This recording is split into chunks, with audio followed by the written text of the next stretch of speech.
안녕하세요. 네, 점심은 다 드셨나요? 되게 덥네요, 오늘. 그죠?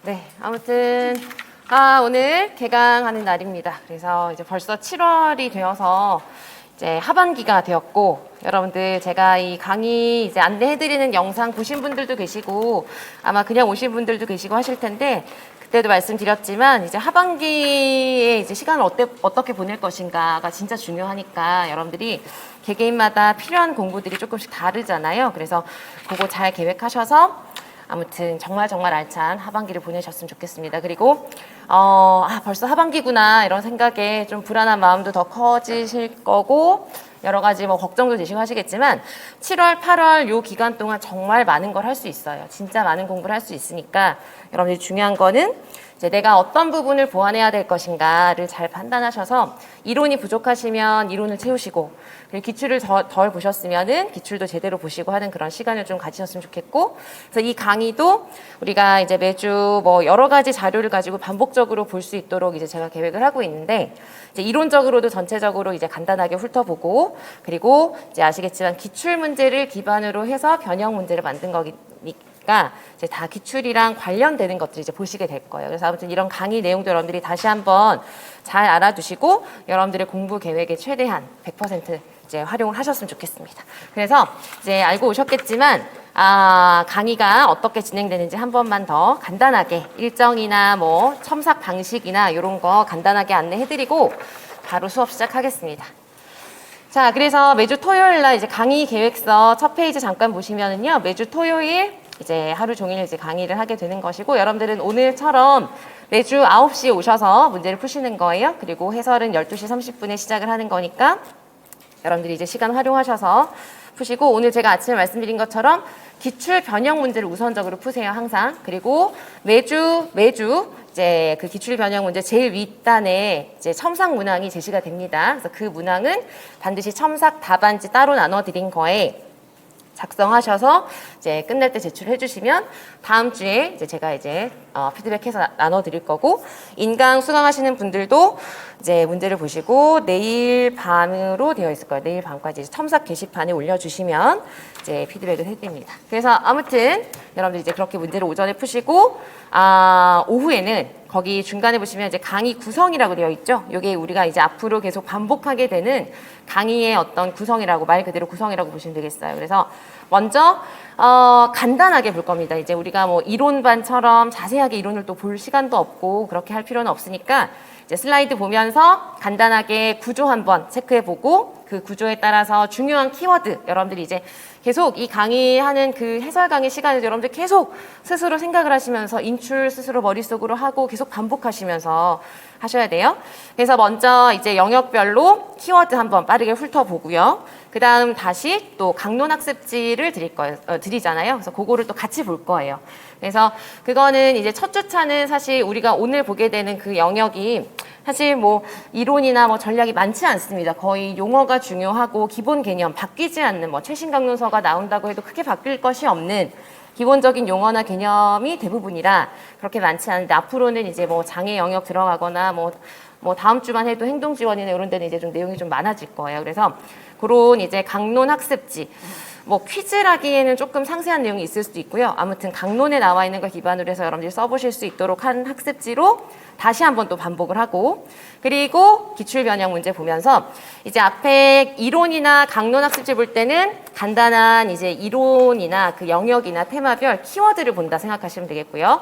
기출 변형 문제는 단순하게 그냥 외운 거 적고 이런 게 아니라 저의 의도는 문제에 맞게 답을 쓰는 것, 문제가 요구하는 것에 맞게 서술하는 것, 그런 거에 초점을 두고 볼 거예요. 그래서 여러분들이 이제 공부를 하시고 문제를 푸실 때도 강론 학습지나 이런 건 사실 거의 인출 연습이라고 보시면 돼요. 단순하게 이제 외운 거 그대로 이제 떠올려 보고 정의 써보고 이런 거고, 기출 변형 문제는 여러분들 앞으로 이제 매주 문제 푸실 때 물론 그렇지 않은 문제도 있지만 대부분은 이제 문제 상황을 보고 관련 지어서 써야 되는 문제들이 많으실 거예요. 그래서 이제 기출 변형 문제는 상황에 따른 답안 작성에 초점을 두고 보시는 부분이라고 보시면 되겠습니다. 그래서 크게 이런 식으로 이제 구성이 될 거라는 거 알아주시면 되겠고, 첨삭은 이제 직강생분들은 오늘 제출해 주시면 다음 주에 제가 거기에 피드백 남겨서 그거 부착해서 나눠 드릴 거예요. 그렇게 이제 보시면 되겠고, 인강생분들은 바로 이제 그 파일에다가 메모 형식으로 남겨 드리는 거 확인하시면 되겠습니다. 자, 아무튼 그렇게 진행이 되고 이제 강의 일정이랑 순서도 보시면 이제 오늘 조금 이제 정신이 조금 없으실 수도 있어요. 여러 영역이라 우리가 이제 막 여러 가지를 한꺼번에 이제 첫 주차에 조금씩 이제 다 봐야 되는 부분이라 오늘 좀 여러 가지를 보고 다음 주부터는 그냥 한 영역씩 보니까 훨씬 좀 이제 집중적으로 여러분들이 이제 기분이 그러실 것 같아요. 자, 아무튼 이번 주를 제외하고는 한 주에 한 영역씩 계속 이론, 그 다음에 강론, 그리고 기출 변형 문제 이렇게 반복하면서 본다 이렇게 생각하시면 되겠습니다. 그래서 여러분들이 뭐 개개인마다 공부하는 계획은 다르시겠지만 예습을 계획하고 계시겠죠? 간단하게라도. 그래서 이제 강의 진도에 맞춰서 여러분들이 뭐 예를 들어서 다음 주에 행동 지원 보기 전에 이제 간단하게 행동 지원 한번 뭐 서브를 보고 오신다던가 하시고, 또 수업 시간에 와서 이제 아침에 오셔서 문제 풀면서 한번 보시고, 해설 강의 시간에 또 이론 슬라이드 보고 강론 보고 변형 문제 보면서 또 여러 번 반복하고 또 복습하시고, 그러면 한 주에 행동 지원을 전체적으로 여러 번 반복할 수 있겠죠. 그래서 그런 식의 어떤 체계적인 계획을 좀 세우셔서 아무튼 활용을 잘 하셨으면 좋겠어요. 그래서 그렇게 이제 진행이 되고요. 뒷페이지에는 변형 문제가 이런 식이다라는 것과 대표적으로 우리가 이제 보게 될, 제가 이제 강론서 학습지에 반영하게 될 강론서들, 예를 들어서 이런 것들이다. 그래서 이번 주는 강론 학습지가 사실 뭐 새로운 강론이나 이런 게 중요한 게 크게 없어서 예, 간단합니다. 근데 다음 주부터는 이제 뭐 지적장애도 새로운 책이 있고, 뭐 자폐도 이제 최근에 나온 중요한 책들이 있고, 뭐 등등등. 아무튼 요거 참고하셔서 여러분들도 이제 보셨으면 좋겠고요. 그리고 총론이랑 법 퀴즈는 이제 수업 시간에 다루진 않고 그냥 나눠 드리는 거고, 답도 받으셨죠? 그래서 그거 그냥 개인적으로 확인하시면 되겠고, 총론이랑 법도 지금 계획으로는 그냥 순차적으로 뭐 예를 들어서 첫 주는 1장, 2장, 3장, 4장 이렇게 하다가 나중에 1, 2장, 3, 4장, 5, 6장 이런 식으로 해서 좀 여러 번 반복될 수 있게 간단하지만 문제를 그렇게 드리려고 합니다. 되셨죠? 그래서 아무튼 우리가 10주 동안 여러분 전체적으로 특수교육학에 대해서 영역별로 이제 이론도 한번 쭉 점검하시고, 또 기출문제 오늘도 푸셔서 이제 푸신 분들 느끼시겠지만 기출은 역시 반복된다라는 걸 느끼실 수 있을 거예요. 그래서 기출 문제를 가지고 변형을 해서 보는 거니까 기출에서 다뤄진 이론도 다시 보고 이제 문제 답도 써보고 그런 식으로 해서 좀 알차게 진행이 다 될 수 있도록 참여도 하시고 네, 열심히 하셨으면 좋겠습니다. 되셨죠? 네, 그래서 이제 강의는 이렇게 진행된다는 거 보셨고요. 그래서 바로 우리 오늘 할 것도 많고 하니까 바로 시작하겠습니다. 그래서 이제 오늘 여러분들 문제 푸신 것은 이제 일단 두시고, 시간은 좀 어떠셨어요? 문제 푸실 때? 강론 학습지까지 다 푸신 분도 계신가요? 대부분 다 푸신 분들도 계시고, 네, 그래서 개인차가 좀 있으니까, 그래서 뭐 문제 수나 이런 것들은 이제 비슷하지 않을까 하는데 강론 학습지는 좀 많아질 수 있지만 어쨌든 네, 기출 변형부터 풀어보시고, 아무튼 지금부터는 우리 영역별로 오늘은 통합교육이랑 개별화 교육 이론 보고 강론 보고, 그리고 평가 내용 보고, 그 다음에 공학 내용 보고, 그리고 마지막에 기출 변형은 한꺼번에 보고 그렇게 이제 진행할게요. 자, 그래서 이제 내용 보시겠습니다. 그래서 먼저 지금 보시는 거는 여러분들 뭐 기본적인 틀 안에서 볼 거예요. 그래서 여러분들 각자 공부하신 내용들이 있으실 겁니다. 그죠? 그래서 그거 계속 이제 지금부터는 정말 반복이 너무 중요하니까 반복을 최대한 많이 해서 외울 거는 확실하게 외워놔야 되니까 여러분들이 그거 연습한다 생각하시고 개인적으로 뭐 메모를 하셔도 되고 그냥 머릿속으로 생각해 보셔도 되고, 그러면서 이제 통합교육, 개별화 교육부터 이제 주요 이론 쭉 훑어보겠습니다. 자, 그래서 먼저 이제 통합교육 부분. 통합교육도 여러분들 기출에서 통합교육하면은 어떤 문제가 가장 많이 나올? 통합교육도 우리가 테마를 딱 추리자면 5손가락 안에 추릴 수가 있어요. 어떤 게 제일 많이 나올까요? 기출 문제로 교수적 수정, 그죠? 그리고 또 많이 나오는 거 뭐가 있을까요? 협력에 대한 것. 그래서 교사들이 협력하는 협력 교수, 학생들이 협력하는 협동학습이나 또래 교수, 이런 것들이 대부분의 이제 문제로 구성이 됩니다. 그래서 오늘 이제 여러분들 푸신 문제도 거의 대부분 그런 문제들이 반복적이었거든요. 그래서 그렇게 알아두시고 이제 그런 전략 부분에서는 그런 문제가 이제 가장 많이 나오는데 기본적으로 통합교육하면 여러분들이 이제 법적 근거부터 정확하게 봐주셔야 되겠죠. 그래서 법에서 제시하는 큰 줄기가 이제 이렇게 구성이 되어 있습니다. 첫 번째, 통합교육의 이념은 누가 실현해야 되죠? 누가 책임을 지고? 학교, 장이 통합교육의 이념을 실현하기 위해서 이제 노력하여야 한다라는 내용이 먼저 나오고요. 그래서 통합교육을 실시하게 되었다면 통합교육 계획을 수립해야 됩니다. 통합교육 계획 수립에는 포함되어야 하는 요소가 몇 가지인가요? 4가지가 있죠. 첫 번째 무엇? 교육과정 조정, 그리고 보조인력 지원, 그리고 학습보조기기 지원, 교원 연수, 이렇게 4가지에 대해서 포함을 해서 구성을 하도록 합니다. 특수학급 설치는 어떤 위치에 하는 게 바람직하다고 나와 있죠? 예를 들면 무엇이 쉽고 교내 이동이 쉽고 세면장이 가깝고, 그죠? 그래서 그런 부분들에 있어서 편의가 좀 보장이 될 수 있도록 합니다. 위치가 이제 그런 것이고 크기는 66을 기준으로 하는데 이제 44까지 조정이 가능하다는 것이고, 특수학급의 교재교구 같은 경우는 이제 필요한 교재교구를 지원을 해야 된다는 건데 법에서 제시하는 특수학급에 제공해야 되는 교재교구는 크게 2가지로 나눌 수가 있어요. 어떤 기기들? 무엇을 위한 것? 정보 접근을 위한 것과 또 무엇을 위한 것? 의사소통을 위한 보안대책기기들. 그래서 그렇게 크게 2가지를 예를 들어서 제시하고 있다는 것을 알아주시면 되겠습니다. 그래서 통합교육 가장 기본적인 개념 정리하고 하실 때 그 기준이 되는 게 바로 법이니까 법은 항상 이제 눈에 많이 익으셨어도 그래도 실수하지 않으시도록 잘 봐주셔야 되겠습니다. 그 다음 얘네는 이제 기본 중에 기본 아주 배경이 되는 그런 용어들이죠. 그래서 통합교육이 쭉 이어져 온 그런 배경을 설명해 주는 용어들입니다. 그래서 얘네도 이제 얘네들을 막 자세히 묻진 않을 거예요. 시험에서 만약에 다시 정상화의 원리 같은 것들이 만약에 다시 언급된다고 하더라도 자세히 묻진 않을 거고 크게 어떤 뜻인지 기본 개념 알아두시면 되겠어요. 정상화의 원리는 장애 학생에게 실시하는 교육의 목적이나 방법이 가급적이면 누구와 비슷해야 된다? 일반 학생과 비슷한 방법으로, 같은 방법으로, 같은 목적을 가지고 교육을 실시할 수 있도록 해야 된다라는 것입니다. 탈수용 시설화는 굉장히 예전에 이제 처음에 이제 장애인들이 사회로 나오기 시작하게 된 중요한 사건을 가지고 만든 용어죠. 그래서 수용 시설로부터 나오게 하자라는 것을 제시했던 1960, 70년대에 이제 제시되었던 그런 개념이고요. 주류화라는 말은 주류가 누구라는 걸까요?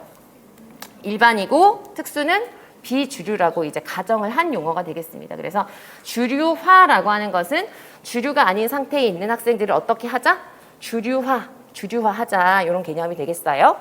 근데 이제 그렇게 하다 보니까 이제 여러 가지 문제가 되는 것 중에 하나가 지금 우리가 얘기한 것처럼 주류라는 거는, 주류가 있다는 거는 어느 한쪽은 비주류라는 것이고, 처음부터 그 소수의 비주류 학생들을 너무 구분지어 놓고 보게 되는 그런 관점이라는 거죠. 그래서 그런 것들이 점점 조금씩 개선이 되면서 최소 제한 환경, 완전 통합, 이런 식으로 점점 더 이제 궁극적으로 통합을 중시하는 방향으로 용어들이 이제 점점 발전을 한 거죠.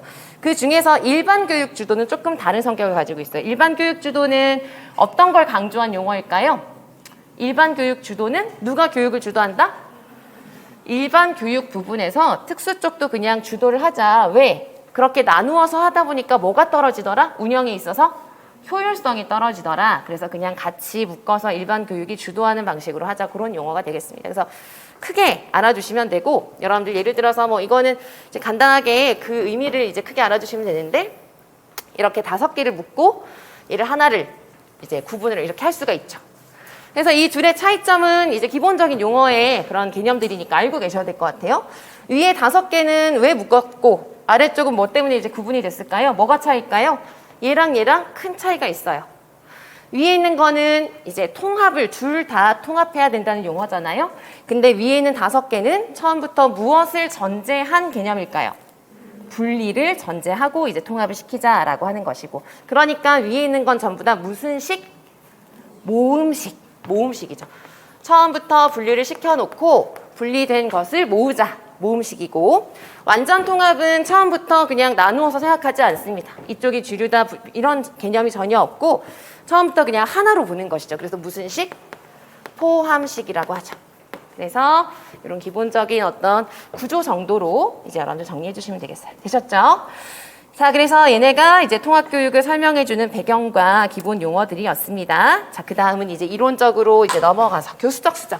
이건 여러분들이 뭐 오늘 정의도 써보셨고 이제 문제 보면서도 또 보시게 되지만 너무너무 중요한 것이니까 제가 이제 첨삭을 해보면 생각보다 여러분들이 아주 중요한 기본 개념을 쓰실 때 또 실수가 많아요. 그래서 아주 중요한 주제 같은 경우는 개념이나 정의도 여러분들이 정확하게 쓰실 수 있게 항상 점검을 잘 해주셨으면 좋겠습니다. 교수적 수정의 뜻은 무엇일까요? 개념을 쓰라고 하자면 무엇을 위해서 하는 걸까요? 장애 학생이 어디에 참여할 수 있게? 일반 학급의 통합학급의 수업에 참여하는 무엇을 향상시키는 걸까요? 한마디에 수업에 참여하는 무엇과 무엇?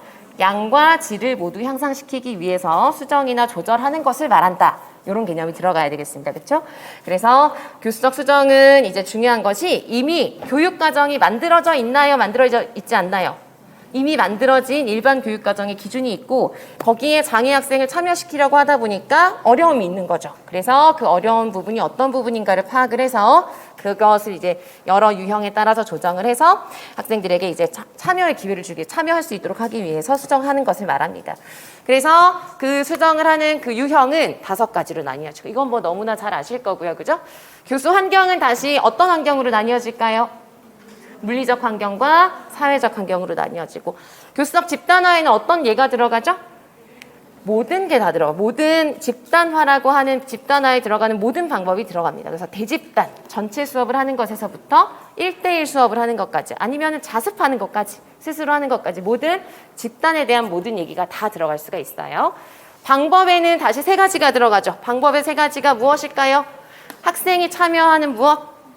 활동, 그 다음에 교사가 사용하는 전략, 그리고 자료가 있겠습니다. 그래서 활동이라고 하는 건 여러분들 혹시나 헷갈리시면 지금 제가 말씀드린 것처럼 활동은 누가 직접 참여하는 거?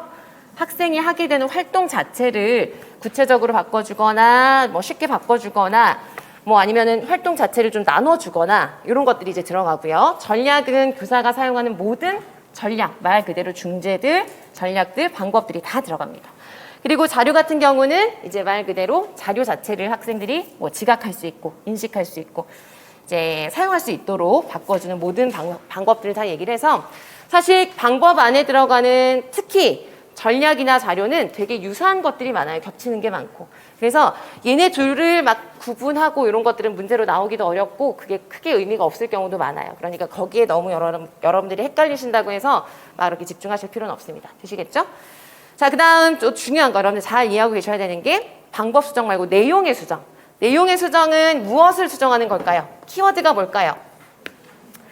내용의 수정은 학생이 이제 참여하지 못한다. 그런데 봤더니 활동만 바꿔줘도 되는 것이 아니고 전략을 다르게 해줘도 자료를 바꿔줘도 어려운 경우에 아예 내용의 무엇을 바꿔준다? 수준. 그래서 내용의 수정은 수준을 바꿔주는 거다라는 걸 꼭 이해하고 계셔야 됩니다. 그러면 이제 교육 그 내용을 바꾼다는 건 곧 예를 들면은 무엇을 바꾸는 걸까요? 교육의 목표를 바꾸는 거예요. 목표가 갖는 그 수준 자체를 바꾸는 거예요. 그래서 학생이 수행할 수 있는 수준이 있겠죠. 개인마다 수준이 있겠죠. 그 수준에 맞게 바꿔주는 거예요. 아시겠죠? 그러면 수준의 변화가 생기는 거니까 예를 들면 교육 내용이나 교육 목표의 수준을 바꿔주는 방법은 예를 들면 어떤 게 있을까요? 내용을 좀 어떻게 해줄 수 있을까요? 단순화시킬 수 있겠죠. 단순화. 아니면 단순화해줘도 좀 어렵다 그러면 아예 바꿔버릴 수도 있겠죠. 그런 식으로 해서 내용을 아예 바꿔버리는 것이 내용의 수정에 들어갑니다. 평가 방법의 수정은 여러 가지 이제 대안적인 평가 방법들을 다 적용할 수 있는 것이고 여기에서 이제 또 우리가 중요하게 봐야 되는 것은 무슨 전략이 있죠? 평가 조정 전략을 여기서 적용을 할 수가 있겠죠. 그래서 평가 조정 전략은 이제 크게 봤을 때는 평가 방법을 수정하는 하나의 방법이 되기도 하니까 평가 방법 수정 안에선 여러분들 뭐 예를 들어서 뭐 공동 점수와 다면적 점수와 이런 건 여러 가지 대안적인 평가에 들어가잖아요. 그런 여러 가지 대안적인 평가도 다 이제 알고 구분하실 수 있어야 되고 또 최근에 문제로 정말 잘 나오고 중요한 거는 평가 조정 전략. 평가가 되게 중요해요. 평가가 점점 이제 최근에 이제 뭐 교육 분야에서도 되게 강조가 되는 게 평가는 이제 그냥 평가하고 점수 내고 이게 의미가 있는 게 아니라 학생이 얼마나 교육을 잘 받았고 그리고 앞으로 어떤 교육이 필요한지를 제대로 알려주는 그런 과정이기 때문에 평가가 되게 중요하고 장애 학생들의 특성에 맞게 평가하도록 하는 걸 굉장히 강조합니다. 그래서 평가 부분 잘 봐주시는 게 중요하고 교육과정 외우고 하실 때도 평가 부분도 좀 잘 보시는 게 좋으실 거예요. 아시겠죠? 그래서 아무튼 그렇게 알아두시고 평가 조정 전략도 그런데 문제는 책마다 평가 한 책에서도 평가 조정 전략에 이런 게 있다, 이런 게 있다, 이런 게 좀 다양하거든요. 그래서 좀 여러분들이 뭘 기준으로 봐야 되는지 좀 헷갈리실 수가 있는데 가장 그냥 좀 세부적으로 딱 구분되어 있는 걸 기준으로 보시면 가장 좀 헷갈리지 않으실 거예요. 그래서 저는 이제 항상 평가 조정 전략은 세 가지로 나누는 거 있죠? 세 가지로 나눠서 다시 둘둘 나누는 그게 가장 좀 세분화된 틀이거든요. 그래서 그걸 기준으로 보시면 될 것 같아요. 그래서 평가 조정 전략은 다시 어떻게 나뉘어지죠? 평가, 환경, 평가, 도구, 평가, 방법이고 환경 안에 평가, 시간과 공간이 들어가고 평가 도구에 자료와 보조 인력이 들어가고 평가 방법에 응답 제시가 들어가고 그죠? 그래서 저거는 저 틀대로 이제 딱 봐두시고 잘 봐두셔야 되겠습니다. 자, 그 다음 이제 교수적 수정 보셨고 뭐 고안이나 지침 이런 것들은 이제 저기에서 이제 유의점 같은 것들을 제시하는 거죠. 그래서 이제 교수적 수정은 가장 기본이 수정은 어느 정도로 하는 게 가장 바람직할까요? 교수적 수정에서 수정은 최소화.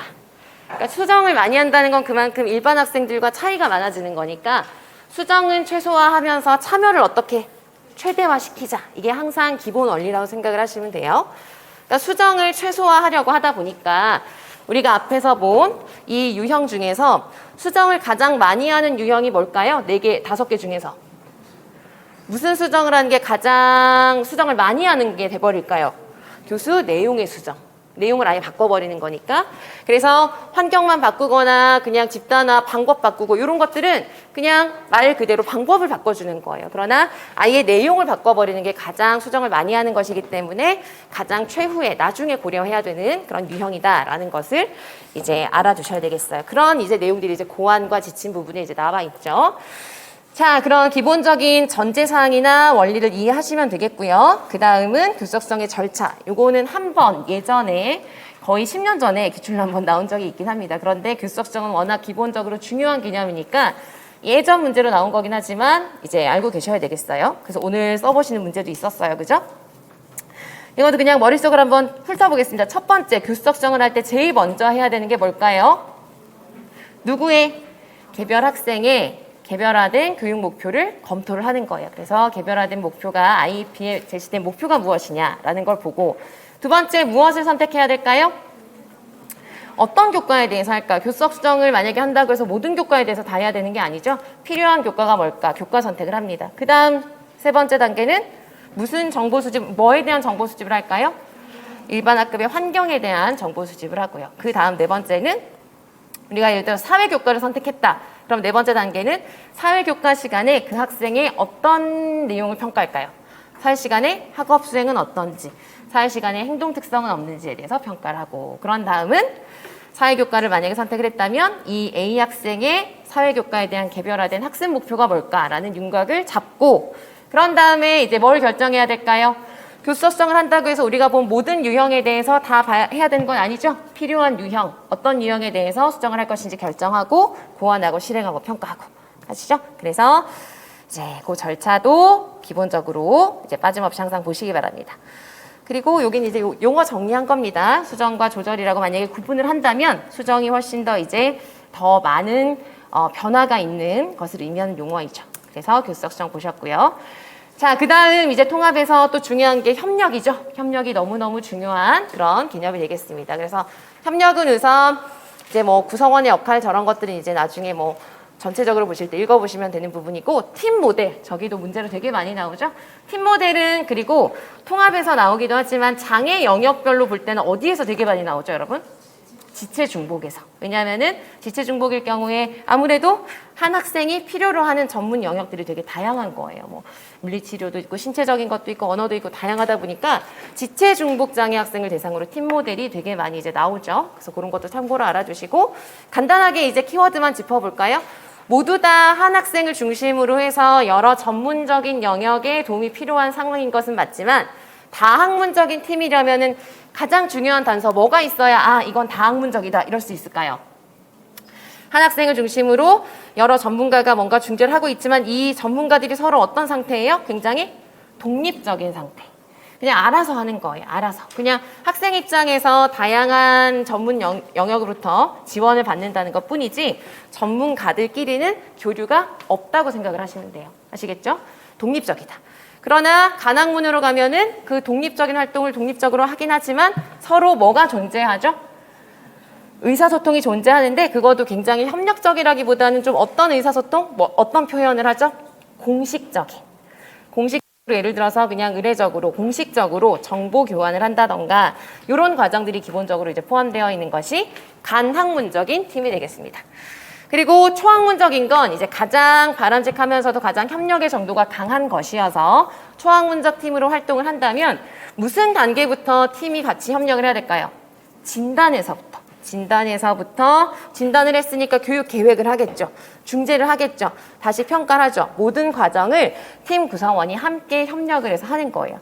그래서 초학문적 팀에서는 진단을 할 때부터 모든 구성원들이 전문가들이 동등한 입장에서 학생을 동시에 관찰하면서 진단을 합니다. 그래서 우리가 그걸 무슨 진단이라고 하죠?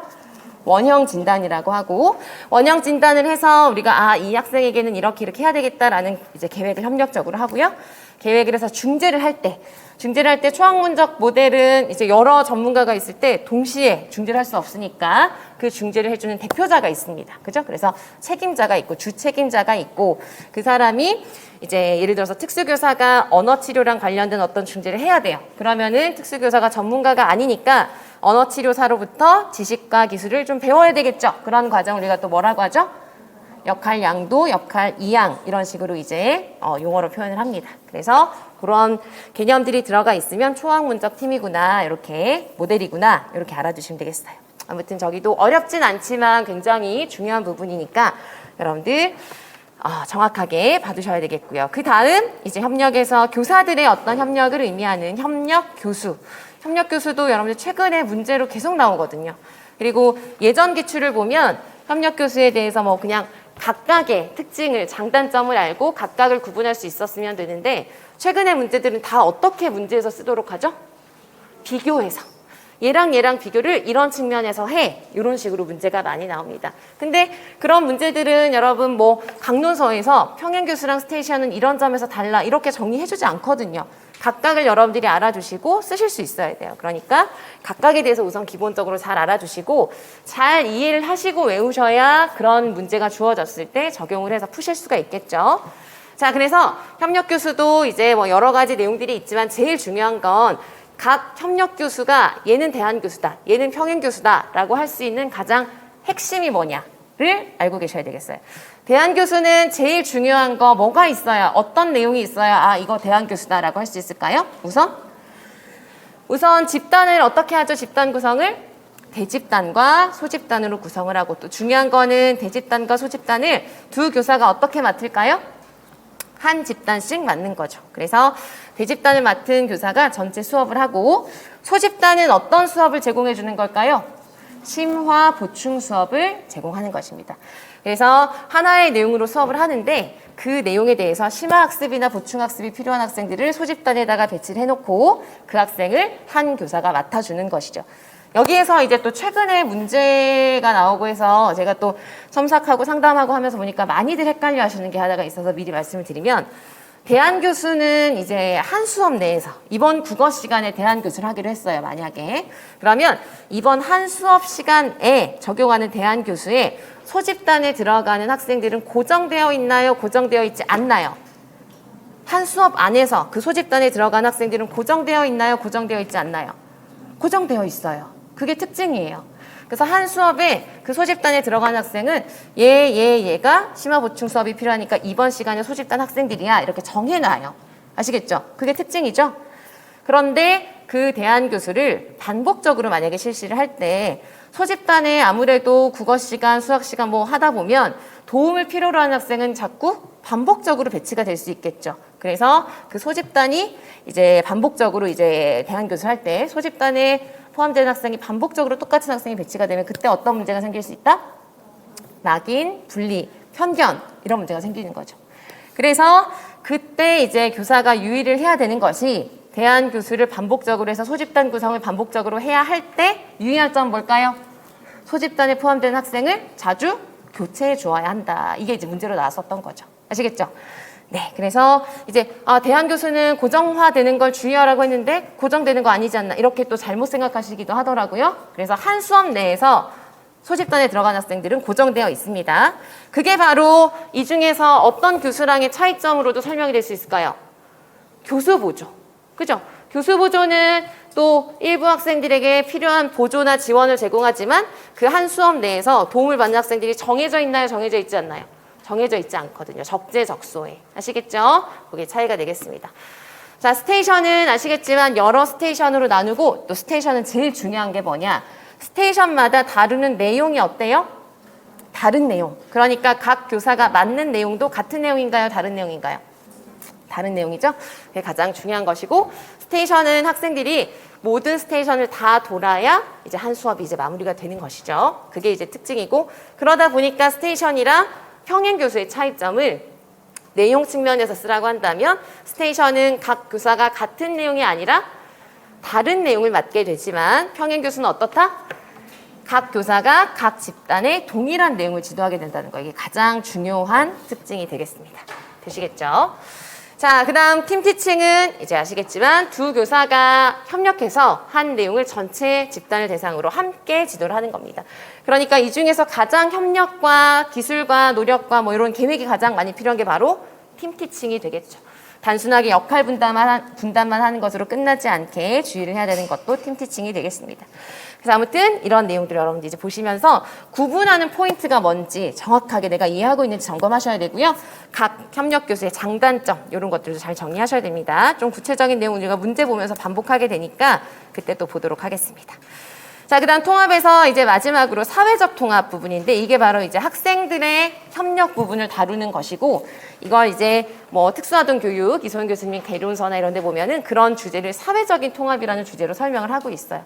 그래서 초등이신 분들은 교직 논술도 사회적 통합을 주제로 굉장히 많이 나오죠. 그래서 이 부분은 여러분들이 이제 뭐 초등이신 분들은 유초등이신 분들은 교직 논술 주제로 생각하시고 잘 봐주셔야 되고 중등이신 분들도 나중에 면접 보시고 하실 때 이런 부분들 분명히 활용하시게 될 거예요. 그래서 아무튼 모두에게 중요한 주제인데 그런 이제 사회적 통합이라고 하는 것은 이제 학생들의 일반 학생과 장애 학생의 어떤 통합을 의미한다. 그것을 중시하는 개념이다. 이렇게 알아두시면 되겠습니다. 그래서 여기에서는 이제 사회적 통합을 위해서는 일반 아동이 우선 장애 학생들을 잘 이해를 해줘야 되겠죠? 그러니까 일반 학생을 대상으로는 장애 이해 교육을 할 수 있다는 거고 그리고 일반 학생들만 장애 학생들을 잘 이해한다고 해서 통합이 잘 되는 게 아니니까 장애 학생들을 대상으로 스스로 상황에 맞게 이제 행동할 수 있도록 사회적 기술을 보통은 직접 교수를 많이 합니다. 사회적 기술도. 그래서 요건 이제 각각의 학생들에게 지도하는 방식을 얘기를 하는 거고 중요한 건 여기죠. 그래서 일반 아동과 장애 아동의 사회적 통합을 위해서 그것을 촉진하는 전략. 그래서 여기서 대표적으로 두 가지가 뭐죠? 협동학습과 또래 교수가 되겠죠. 또래 교수. 그래서 협동학습이랑 또래 교수를 이런 틀 안에서 이제 설명을 할 수가 있겠고 둘 다 최근에 또 계속 문제가 많이 나오는 부분이죠. 그래서 우리가 또 이것도 문제 보면서 볼 거고 강론 학습지도 나오고 하는데 어쨌든 협동학습, 또래 교수 둘 다 기본적으로 여러분들 공부하실 때 중요한 건 유형이죠. 유형. 그래서 유형별로 어떤 절차, 특히 협동학습은 스테드, 그 다음에 TGT, 그 다음에 TAI도 진짜 많이 나오죠. TAI, 직소. 이런 것들이 이제 어떤 절차로 이루어지는가가 가장 중요하고, 그리고 또 중요한 거는 이제 그 협동학습은 결국 어쨌든 말 그대로 개별 학생들이 그냥 다 평가받는 게 아니라 협동적인 어떤 학습을 해서 평가를 받는 거니까 어떻게 평가를 할 것인지, 점수를 어떻게 산출하는지, 이런 것들이 이제 중요하죠. 그죠? 그래서 그런 협동학습의 유형별 특징과 그 다음에 유형별 절차들 그런 것들이 기본적으로 알아주셔야 되고 또래 교수도 굉장히 이제 중요한 게 또래 교수는 이제 크게 두 가지로 나누자면 아주 전통적으로 적용하는 또래 교수 같은 경우는 서로 또래 교수자와 학습자의 역할을 바꾸나요? 바꾸지 않나요? 잘 바꾸지? 않는 그런 형식으로 전통적으로 이제 많이 제시가 되었었는데, 최근에는 이제 학생들의 능력이 다양하고 하더라도 또래 교수자를 했던 학생이 나중에 학습자가 되고, 그런 식으로 역할 교환을 하는 걸 우리가 뭐라고 하죠? 호혜적이다. 그래서 또래 교수도 뭐 워낙에 다양하니까 이제 다양한 유형이 있지만, 크게 나누었을 때는 비호혜적인 것과 호혜적인 것이 있는 것이죠. 그래서 비호혜적인 것은 그냥 말 그대로 여기에 뭐만 들어간다 이런 게 없어요. 그냥 비호혜적이라는 게 의미하는 것은 튜터와 튜티의 역할을 교대하지 않는 것을 말하는 거예요. 그죠? 그래서 뭐 연령별로 하는 것도 있고 학년별로 하는 것도 있고 능력에 따라 하는 것도 있고, 중요한 건 역할 교환을 하지 않아요. 그래서 사실 최근에는 많은 이론서에서, 그리고 최근에 기출문제도 거의 이 부분은 잘 나오지 않아요. 아시겠죠? 그에 비해서 호혜적이라고 하는 것은 튜터와 튜티의 역할을 어떻게 한다? 교환을 하는 거예요. 그래서 이 부분이 중요하고요. 최근에 더 많이 강조되고 시험 문제로도 많이 나옵니다. 그리고 특히나 특수교육에서도 중요한 게, 장애 학생들은 이렇게 뭔가 역할 교대를 하지 않자라고 하면 평소에도 항상 어떤 입장이죠? 대부분 배우는 입장이고 도움을 받는 입장이고 하니까, 이런 과정들을 통해서 또 장애 학생들에게 새로운 역할을 주고 새롭게 경험할 수 있게 하고, 그런 게 중요한 거예요. 그래서 굉장히 강조가 되는 부분이니까 잘 알아두시고, 그래서 호혜적인 것에 세 가지 대표적인 게 뭐가 있죠? 전체 학급 또래 교수, CWPT. 이거 같은 경우는 어떻게 하는 거죠? 모든 학생들이 또래 교수에 참여를 하게 돼서 누군가는 또래 학습자, 누군가는 또래 교수자가 되어서 모든 학생들이 또래 교수를 하도록 하는 것입니다. 그리고 일정 시간이 되면 그 역할을 바꾸게 되는 것이죠. 그 다음 또 뭐가 있죠? CSTT. CSTT는 되게 중요한 게 뭐냐면 뭐랑 뭐의 결합이라고 보시면 될까요? 네. 협동학습에다가 또래 교수를 결합한 거라고 보셔야 돼요. 그래서 그냥 단순히 모든 별로 한다 이렇게 되어서는 안 되고, 그 모둠이, 협동학습은 기본적으로 그 모둠이 어떤 성격의 집단이죠? 이질적인 학생들이 모인 집단을 만들어 놓고 거기에 튜터가 있고 튜티가 있는 거예요. 아시겠죠? 그래서 협동학습을 적용한 거니까 또 반드시 CSTT려면 협동학습은 결국 팀 보상을 하고 팀 점수를 산출하고 하는 과정이 기본적으로 대부분 들어가죠. 그래서 그러한 기본적인 협동학습의 개념에 또래 교수를 이제 적용한 것이 CSTT가 되겠습니다. 이것도 마찬가지로 그 이질적인 집단 내에서 튜터를 하는 학생이 있더라도 그 학생이 계속하는 게 아니라 튜터의 역할이 계속 돌아가면서 교대가 되는 거예요. 아시겠죠? 그 다음 또 실제로 기출에 가장 많이 나온 게 펠스. 펠스는 이따가 여러분들 또 문제 풀어보시고 하면서 다시 좀 더 자세하게 보실 건데, 펠스 같은 경우는 뭐 여러분들 뭐 절차는 잘 아실 거예요. 그죠? 그래서 뭐 파트너 읽기에 적용을 했을 때 파트너 읽기, 단락 요약하기, 뭐 예측하기, 그런 절차도 중요한데 그게 주로 나오긴 했지만, 펠스는 여러분들 특징도 꼭 잘 알고 계셔야 돼요. 펠스는 어떤 게 특징일까요? 이따가 또 학습지 보면서 써보시긴 할 건데, 뭐가 특징일까요? 우리가 방금 생각해 본 것처럼 읽기에 만약에 적용한다 그러면 그 세 개의 절차가 어떻게 되어 있죠? 딱 정해져 있죠. 그래서 펠스는 굉장히 무엇 된 것이 특징일까요? 구조화되었다라는 게 되게 중요한 특징입니다. 그래서 구조화되어 있어서 튜터가 이런 역할하면 튜티는 이런 역할하고 이런 것들이 다 정해져 있어요. 그래서 그거에 따라서 하면 되는 것이라, 그런 구조화된 그런 상황에 따라 반응을 하다 보니까 학생들이 반응할 기회가 되게 많아지고, 그리고 내가 또 그 튜터가 뭐 튜티가 되기도 하고 튜티가 튜터가 되기도 하다 보니까 역할이 상호 교대되면서 다양한 역할을 구조화된 상황에서 할 수 있다. 이런 것들이 또 특징이에요. 아시겠죠? 그래서 장애 학생도 이제 펠스에 참여하게 되면 읽기에 적용을 했을 때 반응할 수 있는 기회, 반응률이 높아진다. 이것도 되게 중요한 거. 반응률이 높아지다 보니까 아무래도 학습 효과도 어떨까요? 좋겠죠. 그래서 그런 것들이 특징입니다. 그래서 펠스는 절차도 중요하지만 그런 특징들도 같이 알아두셨으면 좋겠어요. 자, 그래서 이제 큰 주제만, 우리 이제 협동학습의 뭐 세부적인 유형이나 이런 것도 이따가 또 보실 거예요. 근데 크게 우리가 통합교육에서 이런 것들 공부하여야 한다라는 거 이제 쭉 점검해 보셨습니다. 되셨죠? 자, 그 다음 개별화 교육. 개별화 교육은 사실 이론적으로 공부하실 것은 거의 없고, 개별화 교육 법적 근거 알아주시면 되겠죠, 그죠? 그래서 팀은 개별화 교육을 하기로 했어요. 그러면 팀 구성은 언제까지 해야 되나요? 2주 이내에 해야 되죠, 그죠? 그러면 그 개별화 교육 지원팀이 계획 작성, IEP는 얼마 안에? 30일 이내에 해야 되는 거. 그 다음에 중요한 거, 시험제로 가장 많이 나오는 거는 개별화 교육 계획 안에 들어가는 내용, 요소죠. 요소가 가장 많이 나오고 요거 뒤에서 이제 보실 거니까 간단하게 전학을 가게 된다 그럼 얼마 안에 송부한다? 14일 이제 이내에 송부를 해야 되고 특수교육 교원이 저 팀 구성원 중에 가장 특수교육에 대한 전문가니까 관련 업무를 지원해야 되고 학교장은 평가를 실시하고 그 결과를 대상자나 보호자에게 통보해야 된다라는 것이 법적인 근거입니다.